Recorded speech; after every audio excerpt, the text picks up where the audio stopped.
Bueno, ahora pues estamos en temporada vacacional, muchos chicos, chicas están, bueno, pues disfrutando de sus vacaciones. Todavía falta prácticamente un mes para que regresen a clases y la verdad es que muchos de ellos sí lo disfrutan.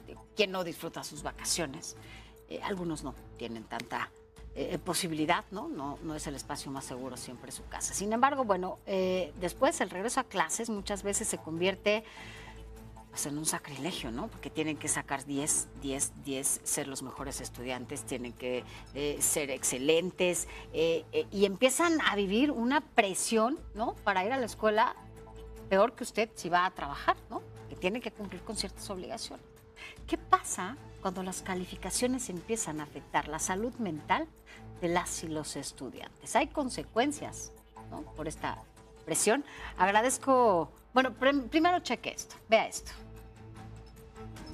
Sacar un 10 en la escuela puede ser motivo de orgullo, pero cuando la exigencia de obtener calificaciones perfectas se convierte en una condición impuesta por madres y padres, el costo puede recaer en la salud mental de niñas, niños y adolescentes. La presión constante por el rendimiento académico puede generar ansiedad, estrés, miedo al fracaso e incluso síntomas depresivos desde edades tempranas. Si nosotros les exigimos el 10 a costa de todo, podemos provocar que el niño copie, que el niño haga trampa, que el niño se engañe, que el niño chantajee a otros compañeros. No es por ahí.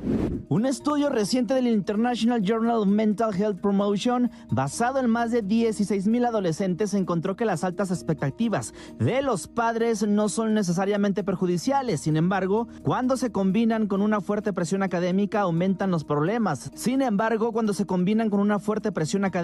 aumentan los problemas de salud mental. Es decir, el problema no es esperar que un hijo dé lo mejor de sí, sino hacerle sentir que solo vale si obtiene resultados perfectos.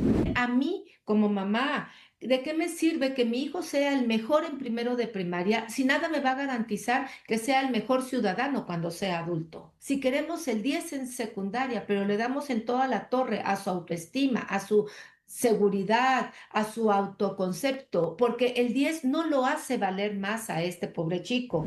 Algunas recomendaciones para evitar la presión académica excesiva son reconocer el esfuerzo y no solo el 10 perfecto, evitar comparaciones con otros alumnos, permitir errores como parte del aprendizaje, mantener una comunicación abierta y valorar las habilidades del hijo o la hija. Antonio Anistro, Heraldo Media Group.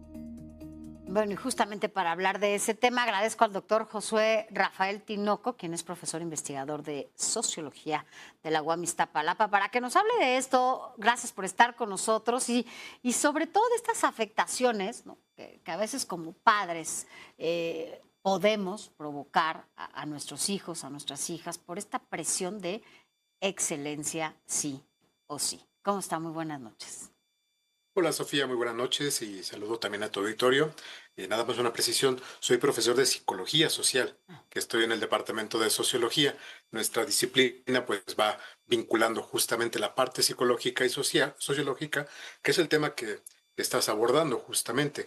Esta presión que vivimos prácticamente todos desde pequeños y que nos va llevando justamente a lo largo de nuestra formación para dar lo mejor de sí por diferentes circunstancias. Lo expresaba muy bien la cápsula que señalaba. Tiene que ver con aspectos familiares, con presiones para dar lo mejor de sí, pero también con una parte de expectativa. La cuestión de muchas veces los hijos, las hijas, se autoimponen esta situación de buscar el 10 perfecto porque buscan pues una beca, finalmente la educación es complicada, es cara, una beca o conseguir apoyo económico para la familia. Entonces, pues son no solamente presiones individuales, grupales, el gremio entre compañeritos, compañeros más grandes, sino también la expectativa de necesito apoyar a la familia. Entonces hay una carga inmensa que se vive desde pequeños que vamos viendo de diferentes formas dependiendo de la edad. Esa necesidad o es esta... ¿qué es eso que hace que los papás o los familiares quieran que se repita o sean como ellos fueron o como uno fue o vaya, ¿por qué hacer esta réplica? ¿O queremos que Bueno, sea finalmente réplica? claro, finalmente es una cuestión, hay que verlo no en el ánimo de que los papás son muy malos y quieren que los hijos sufran para la educación.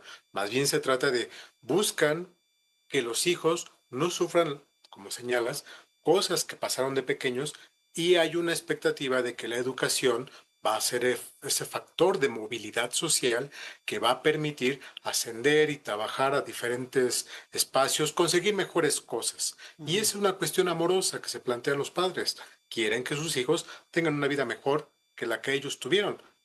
Es una cuestión normal, loable, saludable en ese sentido. Ujú. Sin embargo, cuando se plantea solamente la obtención del grado, sin el aprendizaje, sin lo significativo que tiene que ver el aprendizaje, es donde se vuelve un elemento más eh, de trámite que de consecución de contenidos o de formación de pensamiento crítico. Y esa es la parte que puede ser peligrosa porque va a desencadenar varias de las situaciones que ya mencionaban en el reportaje.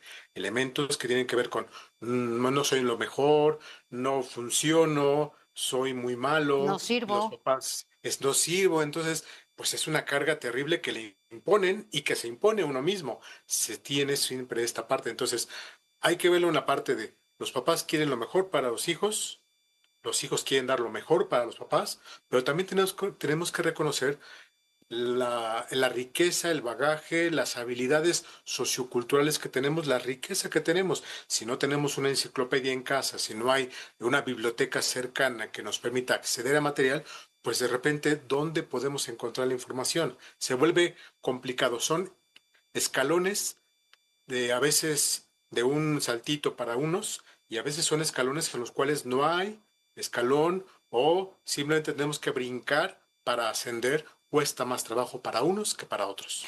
Además, también tendríamos que ver la otra cara, el tema de la educación, ¿no? En nuestro país muchas veces pues no ha habido esta evolución, ¿no? En las aulas, a pesar de que los niños y las niñas tampoco ya no son las mismas, ¿no? Ahora tienen otras distracciones, tienen otras formas, incluso en muchas escuelas utilizan las tabletas para poner ahí los programas que tienen que llevar en las escuelas, ¿no? Es la forma ahora incluso hasta de lecturas.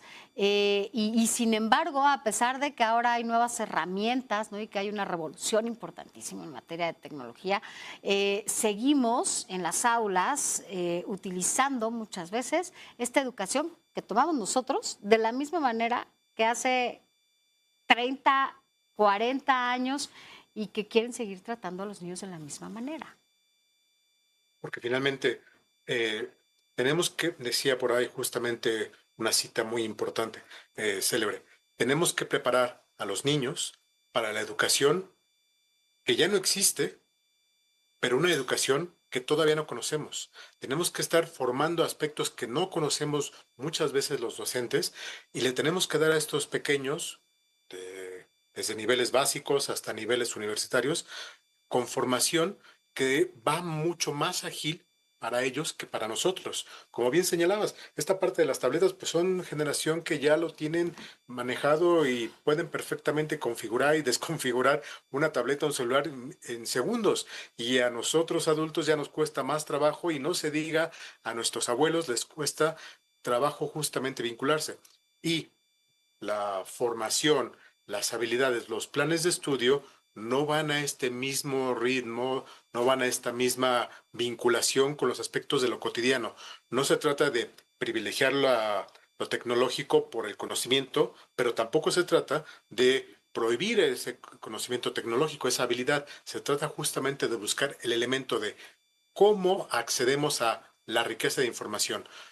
Mencionaba la parte de la enciclopedia que en casa, pero ya lo pueden tener en un celular, acceder a una enciclopedia. El punto es quién los guía, cómo guiarlos. Y Así esa es la es. parte que como docentes tenemos que saber cómo guiarlos en ese mar justamente tecnológico con el que se encuentran con esas habilidades. Y por lo tanto, de repente es más fácil pedirle a una aplicación que te ayude a Ujú. generar un examen, a responder una situación, a elaborar la tarea, que desarrollar el pensamiento crítico.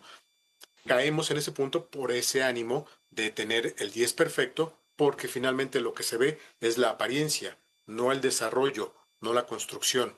sería importante justamente decir, vinculemos ambas cosas, vinculemos lo mejor del mundo moderno, pero también con ese pensamiento crítico y reflexivo que tenemos que desarrollar en la discusión cotidiana. Se trata de enseñar desde los niveles básicos hasta niveles universitarios que la educación es un proceso formativo, no un proceso repetitivo de aprendizaje mnemotécnico. Si lo hacemos, si logramos desarrollar estas habilidades, el 10 no será el elemento importante, sino cómo aplicas los conocimientos que estás desarrollando. Pero pues nuestro sistema, nuestras expectativas familiares van vinculadas a la estrellita en la frente, al 10, justamente, pero no cómo se aprendió y para qué funciona en la vida cotidiana. Así es.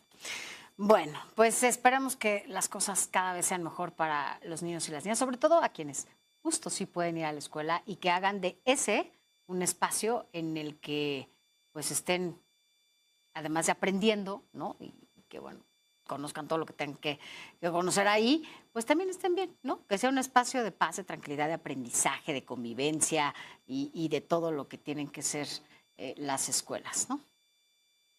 Ahí será un punto importante también. Finalmente los papás van a decir, bueno, ¿y cómo le hago? Porque yo no aprendí de pequeño. Ahora, ¿cómo me enfrento a esta paternidad, a esta maternidad y cómo me voy guiando? Recomendaría, si es posible, plantear, por ejemplo, hay un texto, me parece que ya tiene como 12 años, que se llama Bajo Presión, de Carl Honoré, y que puede justamente guiar a los padres para no sentir también ellos esa presión de no estoy consiguiendo los hijos perfectos que yo esperaba quiero. o que yo quería. También es una presión para ellos, no solamente los hijos dar el 10 perfecto, Las sino como expectativas de padres. padres también, ¿no? Claro, Entonces claro. ahí donde más bien habrá que ver quién está frustrado, ¿no? ¿Dónde están las frustraciones? Para identificar primero, pues, dónde se deben de atacar y qué es lo primero que se debe atacar. Pero por lo pronto, gracias. De nada, Sofía. Gracias. Muchas gracias y buenas noches para todos. Buenas noches. Gracias. Vámonos rápidamente a un recorrido.